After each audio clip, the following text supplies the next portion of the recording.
the J, the I, the M, the M, the Y, the J, the I, the M. It's Jimmy. It's Jimmy.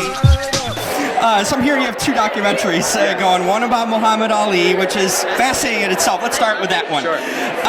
Tell me what we can expect from that. I mean, there's an iconic figure right there that we've seen documentaries and movies about. What's the approach to even editing this kind of an iconic figure when there's, I'm sure, so much footage and things that you want to see and tough to almost let go of? Our goal with this one, well, it was a goal, and what we accomplished was we did no interviews. The goal was tell Muhammad Ali's story through Muhammad Ali, and because he is probably one of the most documented people in history, we had the footage. We had him telling his life story, so it really is his entire life story, but told through his voice, not getting other people's thoughts or opinions on what he did and how he decided to do what he did. It's him telling us what he did.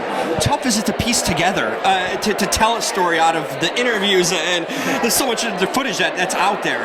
Was there a challenge in that, or maybe you didn't have enough of the stuff that you wanted to include also? No, we had it. It was tough, but we had over 1,000 hours between footage, audio cassettes. We found 60 hours of audio cassettes in a library at the University of Oregon. So going through those to find, bites in there. It was close to 2 years that we were working on it. So it was tough, but it was also the thing we knew is that everything was honest because it was him. Yes.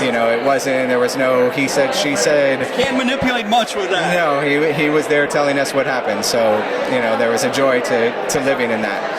Tell me about the other project you're working on. What is it about, and how did that come about for you? So that was a documentary on Linda Ronstadt, and I had worked with the directors previously on a couple of projects, Rob Epstein and Jeffrey Friedman, who have been nominated for several Academy Awards, won a couple of Academy Awards. They called me. I knew the name. I knew a couple of her songs, but if they were involved, I was on board, and I got to learn a lot about her. I didn't know as much as I know now, but she was an incredible person.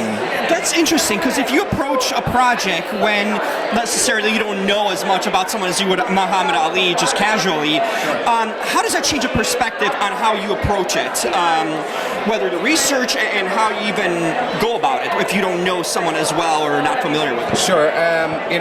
With both of them, but mostly with Ronstadt, my goal with all of them is to be able to have somebody who has never heard of the person watch the film and enjoy the film. And so with Ronstadt, it was a little easier because I could be that person. Yeah. So it was knowing that if something doesn't make sense to me, it's not going to make sense to the next person. So I could inform myself in what needed to be told and how it should be told. That's well said. I like that approach. So I'm going to check them both out. Thank you. Thank you so much.